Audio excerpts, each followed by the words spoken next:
It's Friday. Let's make it a good one. Up first, Dutch Bros. We can kind of alternate between Dutch Bros and Black Rock. It's a Dutch Bros day.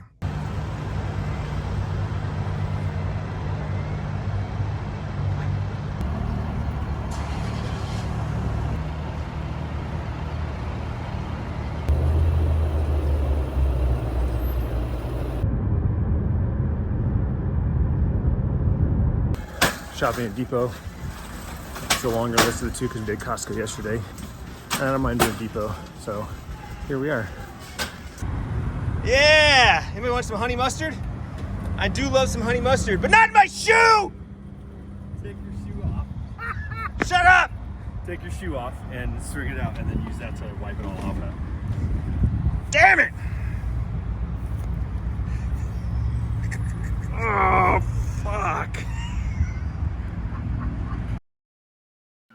Miss Sierra is off to a Shrek rave. Look at you. Okay, so how much did you just buy? And how much did you already own? I already had the shirt. I already had these. I just bought these. Just the head. I had this from the beads from St. Patrick's Day when I went. And the shirt? Shirt Jacob got for me for Christmas, so I already had it. Hence why you're going to Shrek. You got green shoes. Oh, lost my notes. Yep. Have fun. That's very unique. I will. Did I send you the Instagram? You can see kind of like what it looks like. You should send it to me. Send it to me I again. will.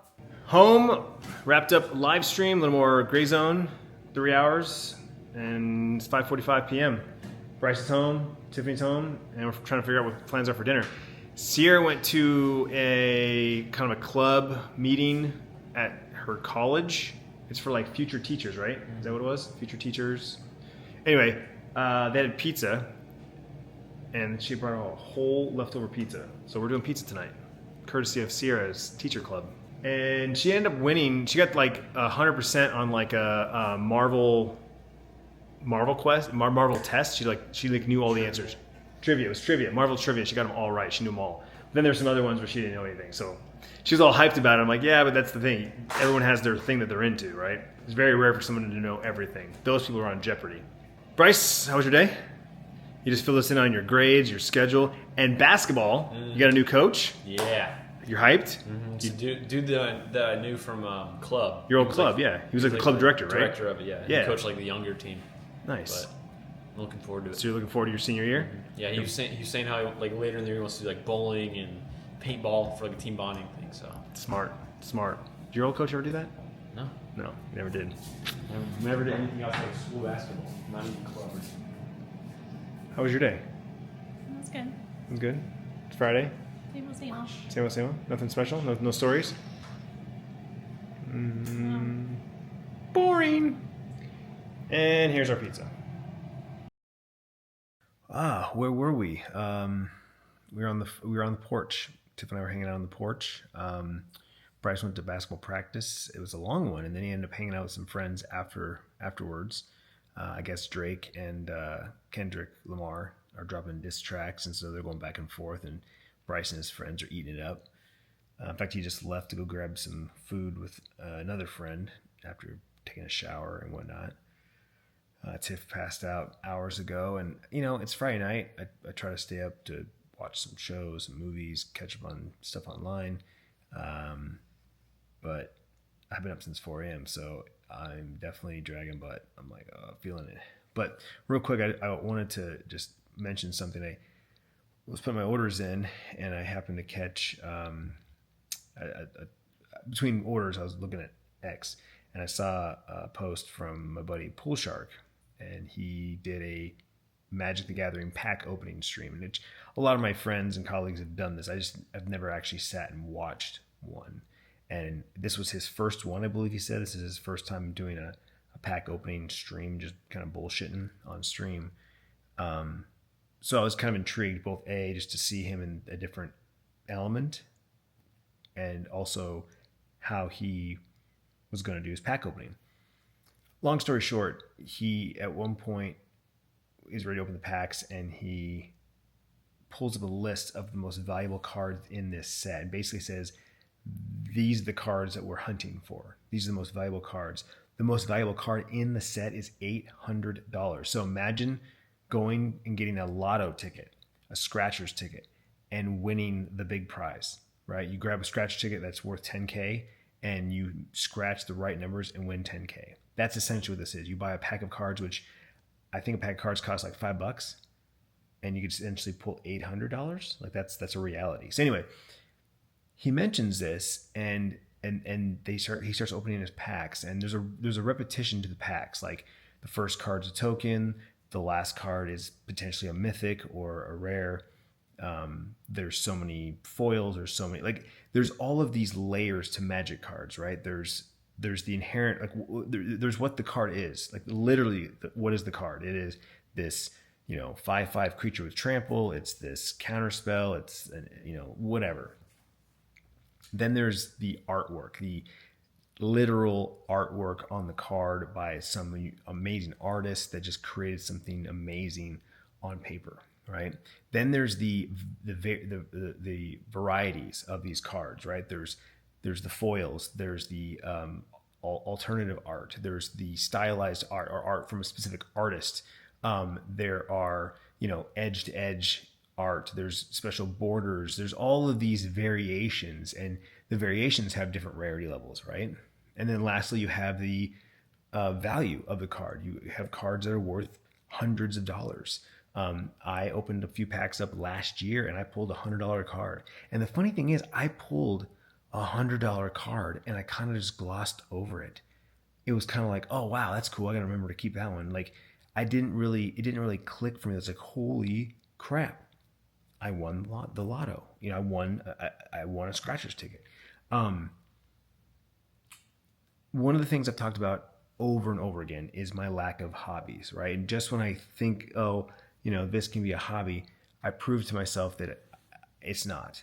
Because a hobby is something you go back to over and over and over again. It's the thing that you talk about. It's the thing that you look forward to. It kind of like is interwoven into your life, or it is a part of your life. It is something that you do without almost even thinking about it. It's like it's a given and that's what you're going to do. And I've said for the longest time that I don't have any hobbies. The reality is, this is my hobby. This is my one true passion. It's vlogging. It's the one thing I've done more than anything else in the world. In my 42 years of living on this planet, making YouTube videos has been the one single thing I've done the most. Followed shortly by streaming. I have been streaming for over 10 years on every platform you could possibly imagine, and most you probably never heard of. That is what I love to do more than anything else in the world. I've say if you've ever been in one of my streams, you've heard me say that streaming is my favorite thing to do in the world. So, going back to the Magic cards,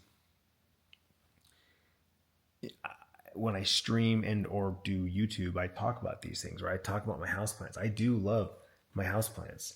I love the fact that Tiffany has embraced it, and we have houseplants now all over our house, and more. I'm collecting more all the time, but they're our houseplants. They're her houseplants.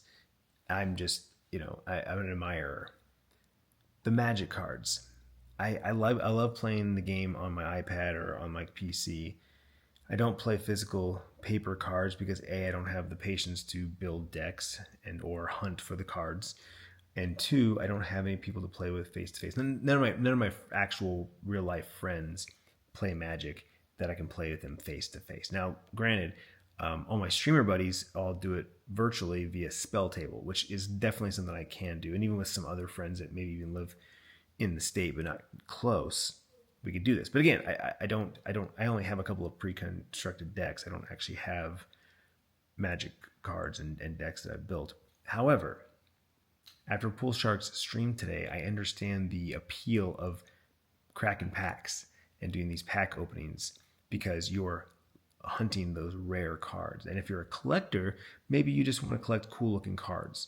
Maybe, once you start getting into the scene, you hear the buzz around certain cards, like, oh man, if someone ever finds this card, or this card's epic, or this card's artwork is just legendary, or there's this sweet variant. And I'm already guilty of like having cards that I just love the artwork. I fall in love with the artwork. I'm just like, oh, I love that artwork. I love that card. I love that style. You know, Kamigawa Neon Dynasty it is that set for me. It's the coolest looking Magic set of all time. I love it. So anyway, I have a ton of booster packs that Wizards of the Coast gave me once upon a time that I've never opened because I've never been in paper. But now I'm like, if I pull up the list of valuable cards from that set, I'm really curious what kind of potential, and it's not even about money. It's the thought of owning a rare card. I own a couple cards that are worth $100. Imagine, there's a $500 card in the set and I have it sitting right there right now. There could be a $500 card right there. It's worth opening. And people love watching people open packs on stream. So anyway, I was a partner with Wizards of the Coast once upon a time. They sent me things. They sent me kind of cool things. Two different times, 2 or 3 different times, I forget. And then the last year, they were just getting me early access to the arena, which I took advantage of it first, and then the last couple times I haven't. And then I think this last time I didn't get an email, so I think I kind of fell off the list. Anyway, I was like thinking about this now. I'm like, I can see the appeal of them sending you booster packs and open them online. I can see that now. So, yeah, that might be something to look into this weekend. But I can't believe I just rambled on for 8.5 minutes. So I love you. Thank you so much for watching. Tomorrow, nothing planned, but if it's anything like last Saturday, it's going to be an epic vlog. So stay tuned and check back tomorrow for that. And then Sunday is Cinco de Mayo. We're going out for tacos and tequila.